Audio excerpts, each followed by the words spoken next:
போகிற பத தெரியலையே யார் தந்த விதியோ,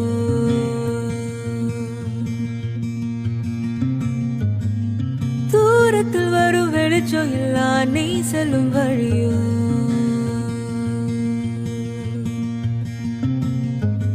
இங்க பறந்து கிடக்கும் பூமி உனக்கும் தந்ததையா,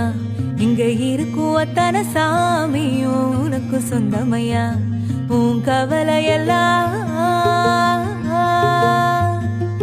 கவலையெல்லாம் தூசா பறக்கட்டும் ராசா, இனி உனக்கு நான் ஒரு